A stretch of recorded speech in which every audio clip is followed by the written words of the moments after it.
السلام علیکم ورحمۃ اللہ وبرکاتہ۔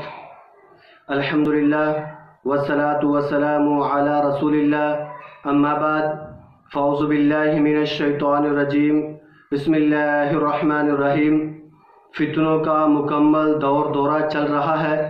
زلزلوں کی شدت، کسی نہ کسی جگہ زلزلے کے جھٹکے، بے حیائی کا بازار گرم ہے، لیکن ہم سمجھنے کے لیے تیار نہیں۔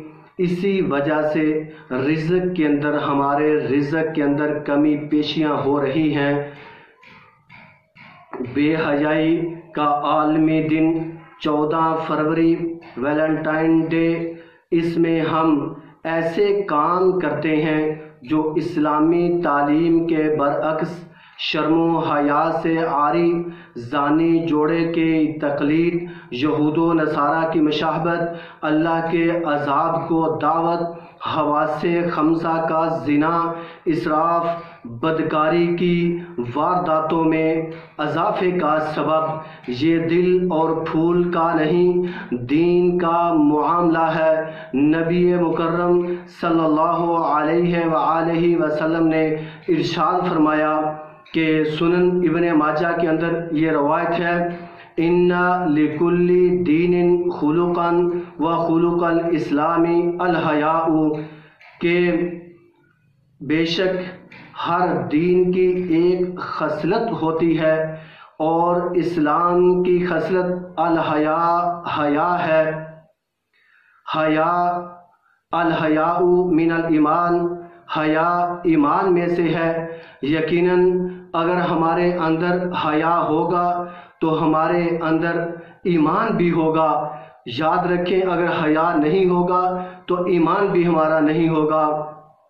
حیا آخرت کا بہترین زاد راہ۔ نبی مکرم صلی اللہ علیہ وآلہ وسلم نے ارشاد فرمایا، بے شک حیا پاک دامنی، بے بسی اور دین میں سمجھ بوجھ سے تعلق رکھتی ہے۔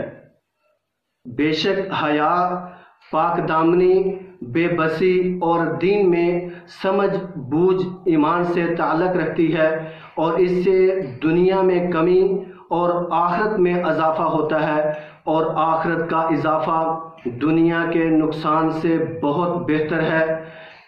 یقیناً اگر ہم دنیا کا نقصان تھوڑا سا جھیل لیں لیکن آخرت کو ہم بہتر کر لیں، یہ ہمارے لیے بہت بڑی بات ہے۔ اسی طرح کہ بخل، بخیلی، فحاشی اور بد کلامی، بخیلی، فحاشی اور بد کلامی نفاق سے تعلق رکھتی ہے۔ یہ چیزیں آخرت کا نقصان کرتی ہیں اور دنیا میں فائدہ دیتی ہیں، اور آخرت کا نقصان دنیا کی نسبت بہت زیادہ ہے۔ یہ سلسلہ احادیث صحیحہ کے اندر 66 نمبر حدیث ہے۔ تو اگر ہمارے اندر دین ہوگا، پاک دامنی ہوگی، سمجھ بوجھ ہوگی، حیا ہوگا، تو ہماری آخرت بہتر ہو جائے گی۔ اگر ہمارے اندر فحاشی، بخیلی اور بد کلامی، جب بھی ہم کسی کے ساتھ بات کرتے ہیں تو ہماری بات بھی بہت بری ہوتی ہے، تو یہ دنیا کو تو فائدہ ضرور دے دے گی لیکن آخرت کے اندر اس کا کوئی فائدہ نہیں ہے۔ تو ہمیں اپنی آخرت کو بہتر کرنا چاہیے۔ خبردار، یہ سرخ پھول، یہ سرخ دل کہیں باعث حسرت نہ بن جائے، قبر کی وحشت نہ بن جائے، جہنم کا اندھیرا نہ بن جائے۔ ایک اور روایت ہے صحیح بخاری شریف کے اندر کہ نبی مکرم صلی اللہ علیہ وآلہ وسلم نے فرمایا، ایمان کی 60 سے کچھ اوپر شاخیں ہیں اور حیا بھی ایمان کی شاخ ہے۔ ایک اور روایت کے اندر سنن ابن ماجہ کے اندر 4184 نمبر روایت ہے، حیا ایمان ہے اور ایمان کا بدلہ جنت ہے، اور بے حیائی جفا ہے اور جفا کا بدلہ جہنم ہے۔ تو ہمیں اس حدیث سے ہی نوٹ کر لینا چاہیے، ہمیں اس حدیث کو ہی سمجھ لینا چاہیے کہ اگر ہمارے اندر حیا ہوگی تو ہمیں یہ جفا ملے گی، اور اس سے ہمارا بدلہ جو ہوگا، اس سے جو بہتری ہوگی وہ جنت ہوگی۔ اگر ہم نے بے حیائی کو اپنا لیا، اگر ہم نے بے حیائی کو اپنا لیا وہ جفا کا نام ہے اور اس وجہ سے ہم جہنم کے اندر چلے جائیں گے۔ بہقی کے اندر روایت ہے، حضرت عبداللہ بن عمر رضی اللہ تعالیٰ عنہ سے روایت ہے، نبی مکرم صلی اللہ علیہ وسلم نے فرمایا حیا اور ایمان یہ دونوں ہمیشہ ساتھ ساتھ اور اکٹھے ہیں۔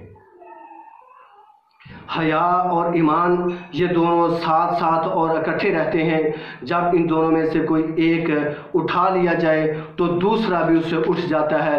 تو ہمیں غور و فکر کرنا ہوگا، نوجوانوں ہمیں یہ بات کو سمجھنا ہوگا، حیا اپنے اندر لے کے آنا ہوگا۔ اگر ہم بے حیا ہو گئے تو یقیناً یہ دنیا ہمارے لیے کوئی فائدہ مند نہیں ہوگی۔ اس دل میں اللہ کی محبت جاگزیں کریں، اس دل کے اندر اللہ کی محبت کو بٹھا لیجئے، اس دل میں قرآن کو جگہ دیجئے، اس دل میں مسلمانوں کی محبت بڑھائیے، اس دل کو پرندوں کی طرح نرم کیجئے، اس دل میں تقوی اختیار کیجئے۔ اس دل کے اندر جو پھول دینے کے لیے جاتے ہیں، جو پھولوں کے لیے سجائے گئے ہیں، یہ پھولوں کے لیے دل نہیں سجائے گئے، یہ تو تقوی اختیار کرنے کے لیے یہ پیدا کرنا چاہیے، دل کو مضبوط کرنا چاہیے۔ نوجوانوں دنیا مقافات عمل ہے، نوجوانوں دنیا مفاقات عمل ہے، جو بویا جائے گا وہی کاٹا جائے گا۔ اگر آپ کسی کی بہن کو پھول پیش کرتے ہو تو آپ کی بہن کو بھی پھول دیا جا سکتا ہے۔ اگر آج تمہارے دل کے اندر حیا ہوگا تو کل ہونے والی بیوی بھی صحیح سالم ملے گی، ورنہ وہ بھی بدکار ہی آپ کو ملے گی، کیونکہ یہ قرآن اور حدیث کا فیصلہ ہے۔ اگر آج آپ کا دل صاف ہوگا تو کل آپ کے پاس ہونے والی بیوی بھی وہ اسی طرح ہی ملے گی جس طرح آپ کا دل ہے۔ مسلمانوں نامحرم عورت سے تنہائی میں ملنے کی ممانعت، یہ صحیح مسند احمد کے اندر روایت ہے، حدیث نمبر 6668 ہے۔ حضرت جابر رضی اللہ تعالیٰ عنہ سے روایت ہے، نبی مکرم صلی اللہ علیہ وآلہ وسلم نے ارشاد فرمایا جو شخص اللہ اور روز آخرت پر ایمان رکھتا ہو وہ کبھی کسی عورت سے تنہائی میں نہ ملے جب تک کہ اس کے ساتھ اس عورت کا کوئی نہ کوئی محرم موجود نہ ہو، کیونکہ ان دو کے درمیان تیسرا جو ہوتا ہے وہ شیطان ہوتا ہے۔ تو اس لیے ہمیں اپنے آپ کو جب ہم تنہائی میں جاتے ہیں تو پھر ہمیں کسی عورت کے ساتھ بات کرنے سے پہلے یہ سوچ لینا چاہیے، یہ پاک پیغمبر حضرت محمد صلی اللہ علیہ وآلہ وسلم کی بات ہے کہ تیسرا جو ہوتا ہے دو کے درمیان تیسرا شیطان ہوتا ہے۔ اللہ تعالیٰ نے قرآن مجید میں سورۃ نور کے اندر 30 نمبر آیت میں فرمایا بہت بڑی بات ہے، یہ عورتوں اور مردوں کے لیے بات ہے، اس کو غور کے ساتھ سننا۔ مسلمان مردوں سے کہو کہ اپنی نگاہیں نیچی رکھیں، مسلمان مردوں کو کہو کہ اپنی نگاہوں کو نیچا رکھیں، پست رکھیں اور اپنی شرمگاہوں کی حفاظت رکھیں، اور یہی ان کے لیے بہتر پاکیزگی والا ہے۔ لوگ جو کچھ کریں اللہ تعالیٰ سب سے باخبر ہے، اور مسلمان عورتوں سے بھی کہہ دو کہ وہ بھی اپنی نگاہوں کو نیچا رکھیں اور اپنی عصمت میں فرق نہ آنے دیں اور اپنی زینت کو ظاہر نہ کریں۔ یقیناً ہمیں یہ خیال کرنا ہوگا، ہمیں اس قرآن کی آیت سورۃ نور کی 30 نمبر آیت کے اوپر ہمیں توجہ کرنا ہوگا۔ ہمیں اللہ تعالیٰ نے اپنے عورتوں کے متعلق بھی، مردوں کے متعلق بھی، بہنوں کے متعلق بھی، سب کے متعلق یہ فرما دیا ہے کہ مردوں کو الگ بات کر دی، عورتوں کو الگ بات کر دی، کہ وہ بھی اپنی نظروں کو نیچا رکھیں اور عورتیں بھی اپنی نظروں کو نیچا رکھیں۔ درجنوں بوائے فرینڈ اور گرل فرینڈ رکھ کر فخر کرنے والے نوجوانوں، آج اس بات کو سوچ لو کہ یقیناً یہ دنیا 4 دن کی دنیا ہے۔ اللہ تعالیٰ سورۃ بنی اسرائیل کے اندر 36 نمبر آیت میں کیا فرما رہا ہے، ان السمع والبصر والفؤاد کل اولئک کان عنہ مسئولا، بے شک کان آنکھ اور دل کے بارے میں ہر کسی سے سوال کیا جائے گا. تو ان السمع، بے شک یہ کان سے سوال کیا جائے گا، آنکھ سے سوال کیا جائے گا، دل سے سوال کیا جائے گا. تو جب ہم قیامت والے دن اللہ کے ہاں پیش ہوں گے، ہمارے اعمال نامہ اللہ کے ہاں پیش کیے جائیں گے، تو جب ہم جواب دے رہے ہوں گے تو پھر ہماری زبان بند ہو جائے گی، ہماری زبان کو تالا لگ جائے گا، ہمارے کان، ہاتھ، ناک، پاؤں بولیں گے. تو اس لیے ہمیں خیال کرنا ہوگا. صحیح مسلم کے اندر ایک روایت ہے، بہت بڑی روایت ہے، میری طرف توجہ کریں. 6754 نمبر یہ حدیث ہے. نبی مکرم صلی اللہ علیہ وآلہ وسلم نے فرمایا، آنکھ کا زنا غلط دیکھنا ہے، کان کا زنا غلط سننا ہے، زبان کا زنا غلط بولنا ہے، ہاتھ کا زنا غلط پکڑنا ہے، پاؤں کا زنا غلط چلنا ہے، دل کا زنا وہ خواہش ہے جو ہم دل کے اندر اپنا کے بیٹھے ہیں، پھر شرمگاہ ان سب کی تصدیق کر دیتی ہے. تو کیا یہ ہمیں خیال نہیں آئے گا؟ کیا ہمیں یہ حدیث ہی سمجھنے کے لیے کافی نہیں؟ جب ہماری ہر چیز ہم سے پوچھ گچھ ہو جائے گی تو چیز بول کے ہمیں بتائے گی اللہ کے ہاں، تو پھر ہم اللہ کے ہاں کیا جواب دیں گے؟ کیا آپ کی ایسی محبت ہے کسی سے؟ مسند احمد کے اندر 9455 روایت ہے. نبی مکرم صلی اللہ علیہ وسلم نے فرمایا، اللہ تعالیٰ نے یہ فرمایا ہے کہ میرے جلال کی وجہ سے آپس میں محبت کرنے والے قیامت کے دن میرے عرش کے سائے کے تلے ہوں گے. جس دن میرے سائے کے علاوہ کوئی سایہ نہیں ہوگا. نوجوانوں آ جاؤ، اللہ کے عرش کے تلے آ جاؤ. صحیح بخاری کی اگلی روایت ایک اور سنو. صحیح بخاری کے اندر 1423 نمبر حدیث ہے. نبی مکرم صلی اللہ علیہ وآلہ وسلم نے فرمایا، قیامت والے دن اللہ تعالیٰ ایسے نوجوانوں کو اپنے عرش کے سائے کے نیچے جگہ دے گا جس کو کسی خوبصورت لڑکی نے گناہ بدکاری کی طرف اس کو بلایا ہو اور اس نے اس لڑکی کو یہ کہہ کر ٹھکرا دیا ہو کہ میں اللہ سے ڈرتا ہوں، میں صرف اور صرف اللہ سے ڈرتا ہوں، میں کسی اور سے نہیں ڈرتا. کتنی بڑی بات ہے، یہ صحیح بخاری کے اندر روایت ہے. اس طرح کے لوگوں کو یہ جنت اللہ تعالیٰ کے یہ عرش کے سائے کے نیچے جگہ ملے گی، اس کے علاوہ جگہ نہیں ملے گی. تو محترم بھائیوں، محترم بزرگوں، ہمیں خیال کرنا ہوگا، ہمیں سمجھنا ہوگا، ہمیں اپنے آپ کے بارے میں سوچنا ہوگا. میں اپنی ماں بہن کو دعوت دیتا ہوں کہ وہ گھروں میں رہیں، پردہ کریں، سر کے اوپر اپنے اوڑھنیاں کو، لباس کو پہنائیں. اللہ تعالیٰ قرآن کے اندر سورۃ احزاب کے اندر 59 نمبر آیت ہے، یا ایھا النبی قل لازواجک وبناتک ونساء المؤمنین یدنین علیہن من جلابیبہن. یہ آیت آخر تک اے نبی صلی اللہ علیہ وسلم اپنی بیویوں اور بیٹیوں اور مومنوں کی عورتوں سے کہہ دیجئے کہ جب باہر نکلا کریں تو اپنے اوپر چادر لٹکا لیا کریں، اپنے اوپر اوڑھنی لٹکا لیا کریں. یہ کام ان کے لیے ایک پہچان بن جائے گا اور کوئی ان کو تنگ بھی نہیں کرے گا، اور اللہ تو بخشنے والا اور بہت رحم کرنے والا ہے.